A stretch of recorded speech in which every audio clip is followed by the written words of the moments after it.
मेहनती किसान, बदलते भारत की शान।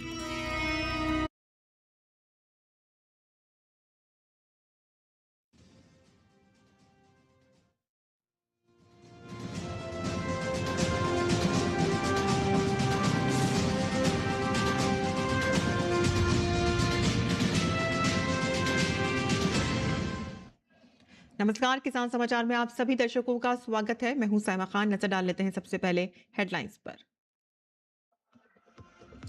महाराष्ट्र सरकार द्वारा AI for agri conference Mumbai में जारी। कृषि क्षेत्र में AI और उभरती प्रौद्योगिकी के अत्याधुनिक नवाचारों पर हो रही है चर्चा। महाराष्ट्र के मुख्यमंत्री देवेंद्र फडणवीस ने इस पहल को राज्य और एग्रीकल्चर सेक्टर के लिए बताया अहम। कर्नाटक में कलबुर्गी के अप्पा गार्डन में फूल और फल प्रदर्शनी का किया गया आयोजन। प्रदर्शनी में अलग अलग तरह के सजाए गए हैं फल, फूल और सब्जी। भारतीय संविधान पर आधारित है प्रदर्शनी। राजस्थान सरकार ने किसानों को मांग से अधिक उर्वरक कराए हैं उपलब्ध। राजस्थान के कृषि मंत्री डॉक्टर किरोड़ी लाल मीणा ने कहा कि कालाबाजारी और नकली खाद बीज बेचने वालों के खिलाफ की गई है सख्त कार्रवाई। भारत के हिमालयी क्षेत्र में किसान उत्पादक संगठनों से बड़ी किसानों की आय, फसल उत्पादन में वृद्धि और कृषि प्रणाली की मजबूती के जरिए जलवायु नीति में व्यापक बदलाव को बनाया संभव। और अब समाचार विस्तार से। मुंबई के जियो वर्ल्ड कन्वेंशन सेंटर में शुरू हुए AI फॉर एग्री सम्मेलन में कृषि क्षेत्र में AI और उभरती प्रौद्योगिकियों के अत्याधुनिक नवाचारों पर चर्चा हो रही है। महाराष्ट्र सरकार की ओर से आयोजित इस 2 दिवसीय कार्यक्रम में चर्चाओं के साथ साथ एक विशेष प्रदर्शनी का आयोजन किया गया है, जो कृषि मूल्य श्रृंखला को पूरी तरह से बदलने वाले नवीन समाधानों को प्रदर्शित कर रही है। और इस कृषि सम्मेलन में AI संचालित उपकरणों से लेकर ड्रोन तकनीक और डेटा एनालिटिक तक के नवाचारों ने कृषि को अधिक कुशल और टिकाऊ बनाने की क्षमता का प्रदर्शन किया जा रहा है। मुंबई में चलने वाला AI for agri global conference जो है, वहाँ पर साइडलाइंस में उसके एग्जीबिशंस भी लगे हुए हैं। और आप देखिए यहाँ पर कई सारे स्टॉल्स हैं जो कि अलग अलग अपने ऑफरिंग्स फार्मर्स के लिए एग्रीकल्चर सेक्टर को किस तरीके से बदल सकता है, रीशेप कर सकता है, उसकी सारी सोल्यूशंस यहाँ पर ऑफर कर रहे हैं। और यहाँ पहला ही स्टॉल अगर हम देखें तो IIT बॉम्बे का है, और IIT बॉम्बे ने भी काफ़ी सारे यहाँ पर सोल्यूशंस जो हैं वो शोकेस किए हुए हैं। बात करने की कोशिश करते हैं। हमने फार्मर्स के लिए AI powered and sensor driven solutions offer किए हैं, जिसकी वजह से फार्मर को weather based disease prediction, pest और डिसीज प्रेडिक्शन 3 से 4 दिन पहले मिल जाएगा। और उसके साथ उसको कंट्रोल करने के लिए क्या क्या करना है, वो जो एक्शन आइटम्स है वो भी मोबाइल एप्लीकेशन के साथ फार्मर को मिल जाएगा।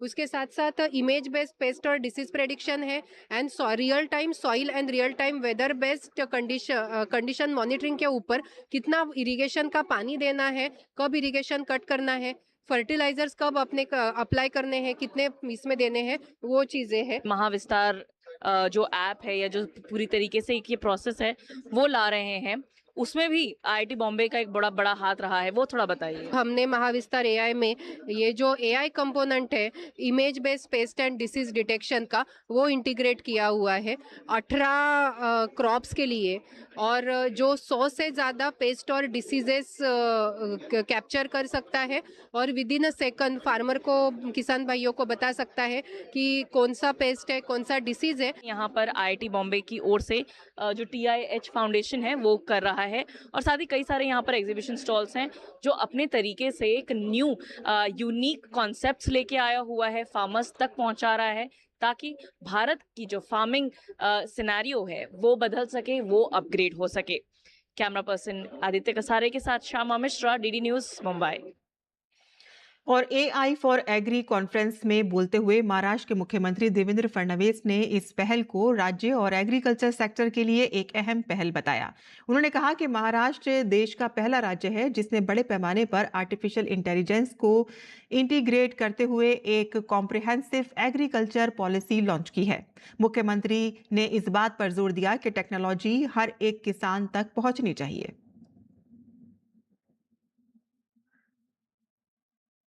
Today is a defining moment for Maharashtra, for India.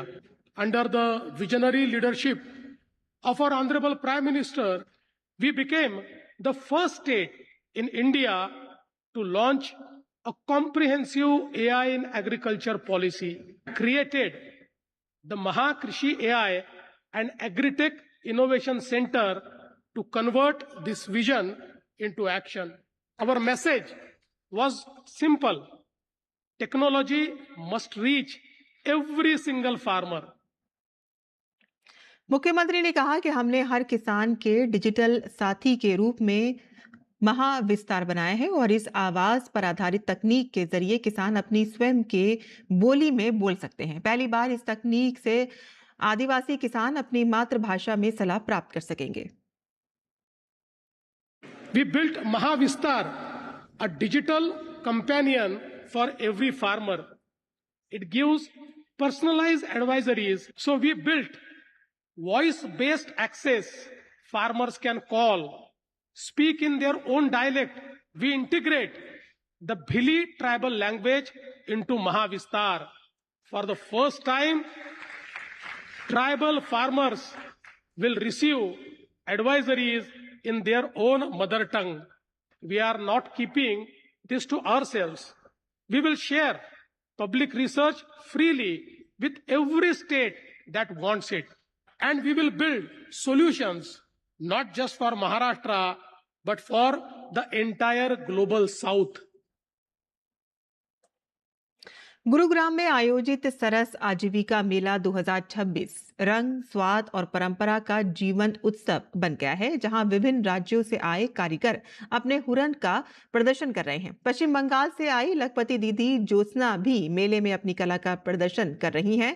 वह पराली से फूल पत्ती जैसे आर्ट बनाती हैं और पराली प्रबंधन में सहायता कर रही हैं। क्या है उनका ये आर्ट, ये जानने के लिए उनसे बात की हमारे सहयोगी शमीम अख्तर ने।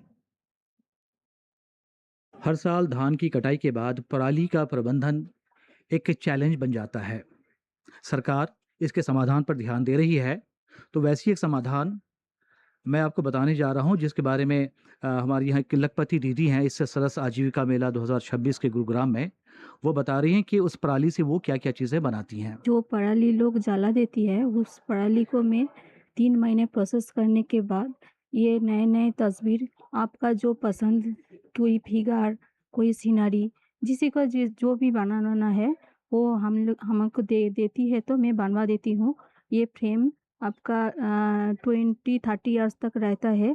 आप चाहे तो जैसे फ़ोटो फ्रेम करते हैं ना, ऐसे दूसरी फ्रेम 5 साल बाद नई लुक देना है, एक चीज़ रहती तो अच्छी नहीं लगती, इसीलिए आप जैसे फ़ोटो फ्रेम करते हैं ऐसे फ्रेम चेंज भी कर सकते हैं। और वेस्ट बंगाल का पहला लेडी में ये काम करती हूँ। ये जो सीनरी, ये फिगर आप देख रही है, मैं खुद बनाया हूँ। मेरा अंडर और भी लड़की काम करती है, लखपति दीदी का। ज्योत्सना दीदी, आप ये क्या लखपति दीदी हैं, तो ये आपका सफ़र कब और कैसे शुरू हुआ? मैं 12 साल पहले एक एसएचजी में ज्वाइन किया। उसके वहाँ से 2 साल बाद हमको ट्रेनिंग मिला 30 स्टूडेंट की। वहाँ मैं अकेली काम कर रही थी। अभी 10 साल हो गई मैं काम कर रही हूँ। मेरे साथ गांव में बहुत लड़की जो घर वाले बाहर नहीं निकलने देती, घर बैठे बैठे क्या करे, उसको मैं घर घर जाके काम सिखाती हूँ, काम देती हूँ, वो लोग काम करते हैं। ये लखपति दीदी बनने में सरकार की जो स्कीमें हैं उसका कितना रोल रहा है इसमें? उसका तो बहुत ही रोल है, क्योंकि हम लोगों का जो एसएचजी का लखपति दीदी का जो लोन, ये एग्जीबिशन है, ये पहली बार गुड़गांव आई हूँ मैं। यहाँ आके हम लोगों का जो काम है वो सेल करती हूँ। ये हम लोगों का बहुत उपकार आती है। आपको देख के और भी आपके गांव मोहल्ले की औरतें इस तरह से आत्मनिर्भर बनना चाहती होंगी? हाँ ज़रूर, वो तो बन रही है। मैं तो खुद लगी रही हूँ कि अब लोग काम करो, आगे आओ। मैं भी आई हूँ, मैं वेस्ट बंगाल को रिप्रेजेंट करती हूँ बाहर स्टेट में, तुम लोग भी मेरे साथ आओ।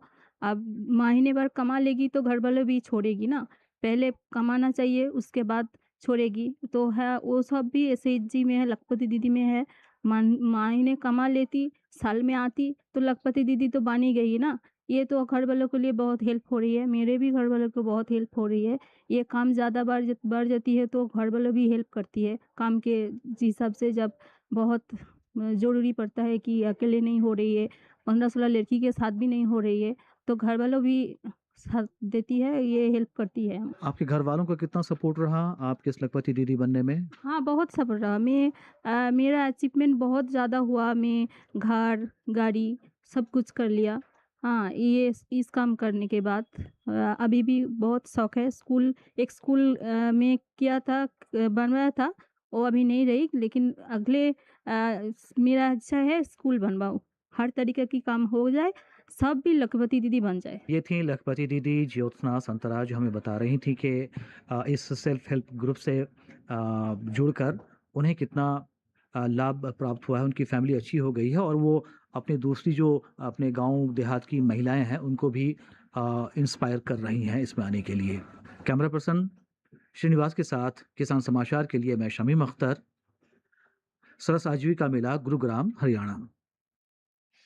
और भारत के हिमालयी क्षेत्र में किसान उत्पादक संगठनों के माध्यम से स्थानीय नेतृत्व और एजेंसी संचालित प्रयासों ने किसानों की आय में सुधार, फसल उत्पादन में वृद्धि और कृषि प्रणाली में मजबूती के जरिए जलवायु नीति में व्यापक बदलाव को संभव बनाया है।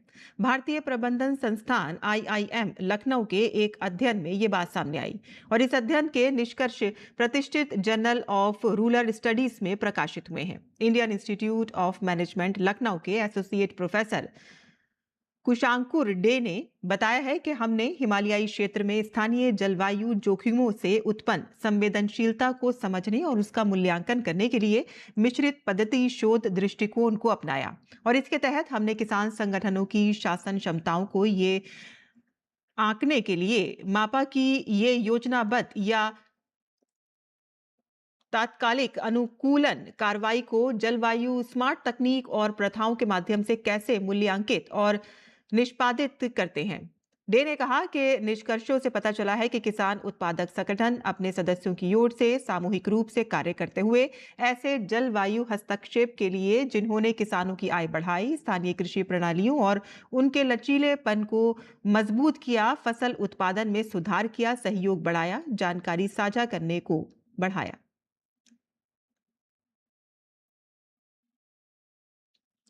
बसंत ऋतु चल रही है जो कि रंग बिरंगे फूलों, पेड़ों पर मंजर और प्रकृति का मानव के प्रति स्नेहपूर्ण उपहार के रूप में तरह तरह के फल और सब्जियों के लिए जाना जाता है। ऐसे में कर्नाटक के कलबुर्गी में बागवानी विभाग ने अप्पा गार्डन में फूल और फल प्रदर्शनी का आयोजन किया। इस प्रदर्शनी में अलग अलग तरह के फल, फूल और सब्जी देखने को मिले, जिससे आकर्षित अंदाज में सजाया गया। और वहीं इस प्रदर्शनी की थीम भारतीय संविधान पर आधारित है।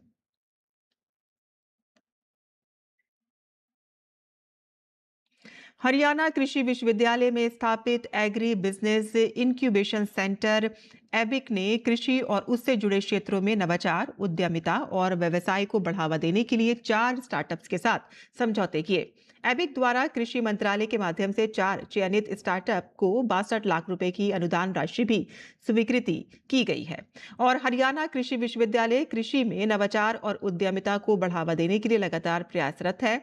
एबिक इनोवेशन आधारित एग्री स्टार्टअप के लिए ऐसा प्लेटफॉर्म है कि जहां कृषि या कृषि से संबंधित क्षेत्र के स्टार्टअप, छोटे उद्यमी, किसान तथा महिला उद्यमी अपने कृषि व्यापार को बढ़ावा दे सकते हैं। और इस केंद्र के द्वारा नव उद्यमियों को आवश्यक तकनीकी, वित्तीय सहायता, प्रशिक्षण और नेटवर्किंग सेवाएं प्रदान की जाती हैं, जिससे वे अपनी कृषि व्यवसाय को सफलतापूर्वक बाजार में उतार सकें और अपने क्षेत्र में स्वरोजगार और रोजगार सृजन कर सकें। कृषि अब पारंपरिक खेती तक सीमित नहीं रही, बल्कि ये नवाचार, मूल्य संवर्धन और तकनीकी उन्नयन का आधुनिक क्षेत्र बन चुकी है। हमारे युवा उद्यमिता की भावना के साथ आगे बढ़ रहे हैं। वे रोजगार लेने वाले नहीं बल्कि रोजगार देने वाले बनेंगे। एबिक के माध्यम से अब तक कुल 7 कोहार्ट्स में 77 स्टार्टअप्स को भारत सरकार के कृषि एवं किसान कल्याण मंत्रालय द्वारा लगभग 10 करोड़ रुपए की ग्रांट स्वीकृति दी जा चुकी है, जिसमें से कई स्टार्टअप सफलतापूर्वक आत्मनिर्भर उद्यम के रूप में स्थापित हो चुके हैं।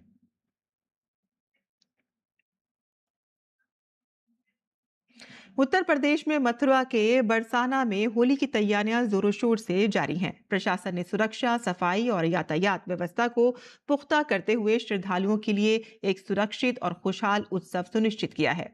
रंगों और भक्ति के माहौल में बरसाना में होली का उत्सव 24 फरवरी से 5 मार्च तक मनाया जाएगा। देखिए हमारी ये खास रिपोर्ट। उत्तर प्रदेश में मथुरा के पौराणिक रूप से महत्वपूर्ण बरसाना में दुनिया भर में मशहूर होली की तैयारियां जोरों पर हैं। प्रशासन दिन रात ये सुनिश्चित करने के लिए काम कर रहा है कि हर श्रद्धालु पवित्र त्योहार को सुरक्षित और आराम से मना सके। पूरे शहर में सुरक्षा, सफाई, यातायात प्रबंधन और चिकित्सा केंद्रों की व्यवस्था की जा रही है।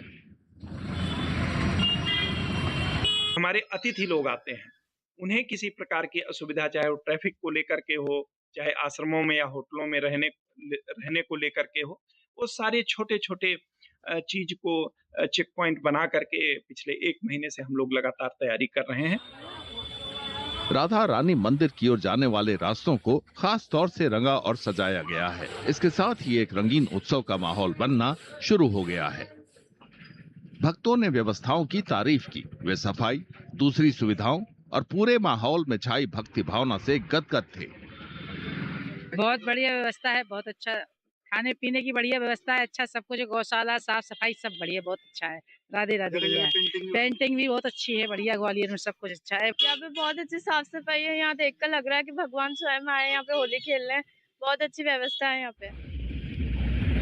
बरसाना में इस साल होली का उत्सव 24 फरवरी से शुरू होगा और 5 मार्च तक चलेगा। और वाराणसी में फल एवं पुष्प प्रदर्शनी 2026 और 2 दिवसीय कृषक गोष्ठी का आयोजन किया गया। गोष्ठी में स्टाम्प पंजीयन राज्य मंत्री रविंद्र जायसवाल ने शनिवार को कहा कि बनारस के किसान पान का पत्ता पैदा करें, हमारी सरकार पूरा सहयोग करेगी। मेरी भी इच्छा है कि बनारस में बिकने वाले पान का पत्ते की पैदावार यहीं के किसान करें। वाराणसी के किसानों को आह्वान करते हुए मंत्री रविंद्र जायसवाल ने कहा कि बनारस का पान देश ही नहीं बल्कि विदेश तक अपनी पहचान रखता है। बनारस आने वाला व्यक्ति पान का पत्ते में बंद स्वाद का आनंद लेते हैं, लेकिन ये पान का पत्ता हमें बाहर से मंगवाना पड़ता है। वाराणसी के किसानों ने जिस दिन पान के पत्ते की ठीक से खेती शुरू कर दी, मानिए कि वह खेती किसानी के लिए सबसे स्वर्णिम समय होगा। बनारस के पान के पत्ते को बनारस में ही हम पैदा करेंगे।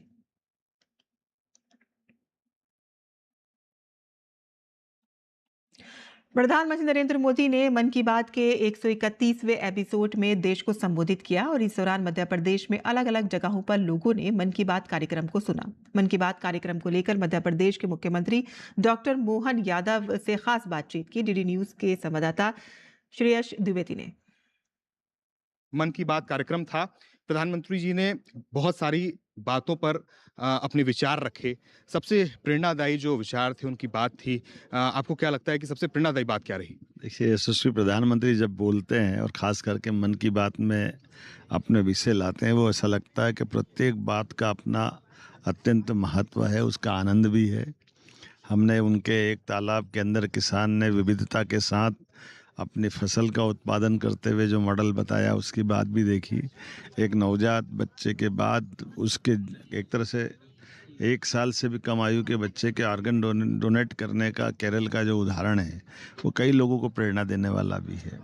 इसी के साथ जयललिता को याद करना, ये उत्तर दक्षिण पूर्व पश्चिम हमारा पूरा देश एक है, सभी देशवासियों के प्रति ये बड़ा उदार भाव रखना, जब वो प्रधानमंत्री तब के 60 उनने दिखाए हैं, तो ये उनका विज़न बताता है कि वो प्रारंभ से ही इस देश की समग्रता का सोच रखते थे। मैं उम्मीद करता हूं कि आज जब मैं राष्ट्रीय दिव्यांगजनों के साथ यहाँ दिव्यांगजन क्रिकेट स्पर्धा के साथ पहले हमने मन की बात देखी और अब इसमें समय गुजार रहे हैं। राजस्थान के कृषि मंत्री डॉक्टर किरोड़ी लाल मीणा ने कहा है कि राज्य सरकार ने किसानों को मांग से अधिक उर्वरक उपलब्ध कराए हैं और अच्छी बारिश के बावजूद कहीं भी खाद की कमी नहीं आने दी गई है। उन्होंने बताया कि कालाबाजारी और नकली खाद बीज बेचने वालों के खिलाफ सख्त कार्रवाई की गई है।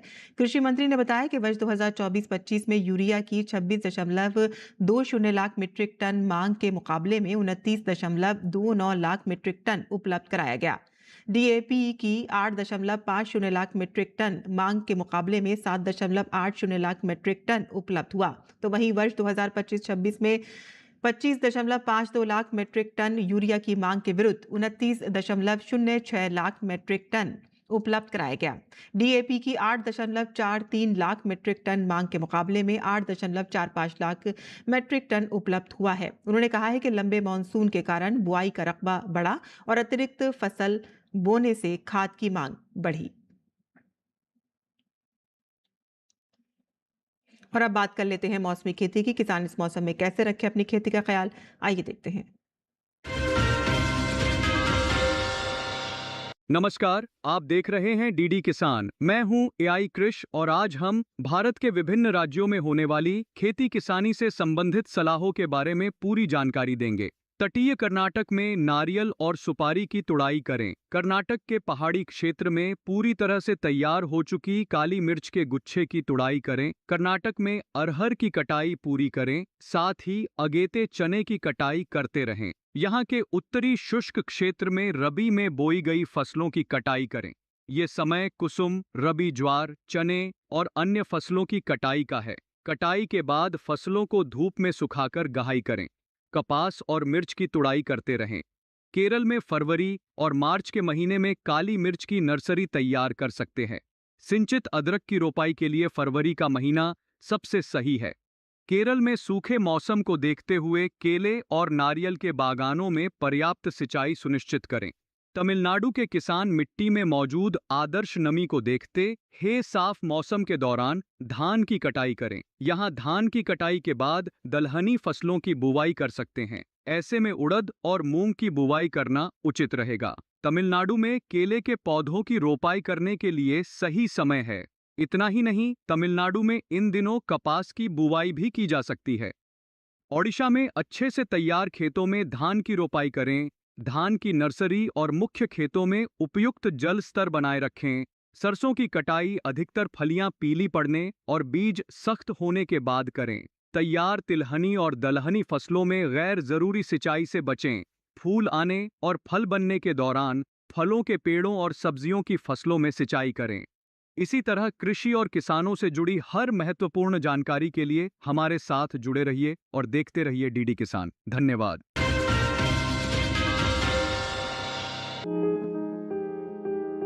इसे तुरई, तोरी और घिवरा तीनों कहते हैं।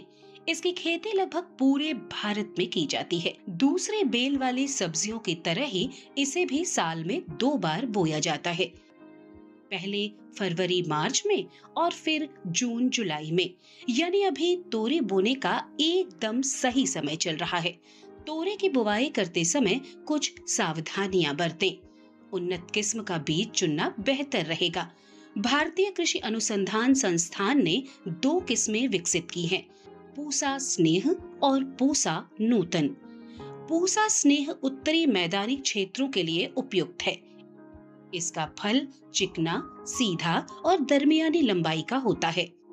रंग गहरा हरा, गूदा मुलायम, लेकिन छिलका सख्त होता है। तुड़ाई के बाद बेचने के लिए इसे काफी दूर तक भेजा जा सकता है। साथ ही इसमें अधिक तापमान सहने की भी क्षमता होती है। बुवाई के 45 से 50 दिनों के भीतर फसल तैयार हो जाती है। इस दौरान किसान पहली तुड़ाई कर सकते हैं। 1 हेक्टेयर में 120 क्विंटल तक पैदावार हो सकती है। पूसा नूतन का फल धारीदार होता है। ये दिल्ली और इसके आसपास के इलाकों के लिए उत्तम है। फल लंबा, सीधा और आकर्षक होता है। फलों का रंग हरा और औसत वजन 105 ग्राम होता है। इसका भी गूदा मुलायम होता है। ये बसंत, ग्रीष्म और खरीफ दोनों फसलों के लिए उपयुक्त है। बोने के 45 से 50 दिनों में पहली तुड़ाई की जा सकती है। तोरी की बुवाई करते समय 1 हेक्टेयर के लिए 4-5 किलो बीज पर्याप्त होते हैं। बुआई करते समय पंक्ति से पंक्ति की दूरी 200 सेंटीमीटर और पौध से पौध की दूरी 75 सेंटीमीटर रखें। अगर बात सिंचाई की करें तो गर्मी के मौसम में हर 5-6 दिन पर सिंचाई करते रहें। फसल में फल मक्खी का प्रभाव भी देखा जा सकता है। ऐसे में उचित दवाओं का छिड़काव करें। ध्यान रखें कि फसल में किसी भी तरह की दवा का छिड़काव करने से पहले कृषि विशेषज्ञों की सलाह जरूर लें।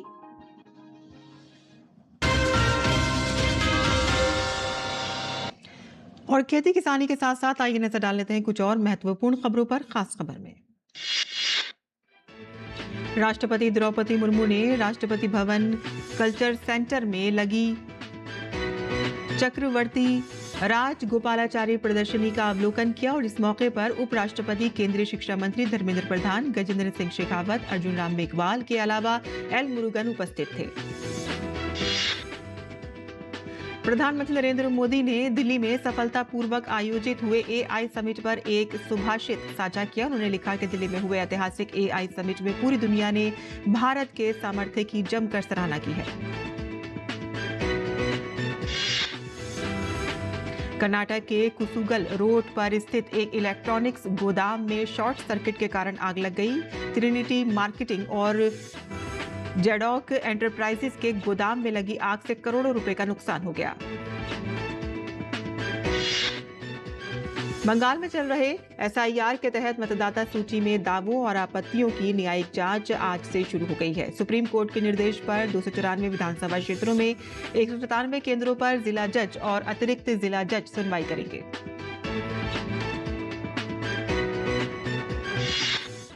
किसान समाचार में आज के लिए बस इतना ही। अनुमति दें। नमस्कार।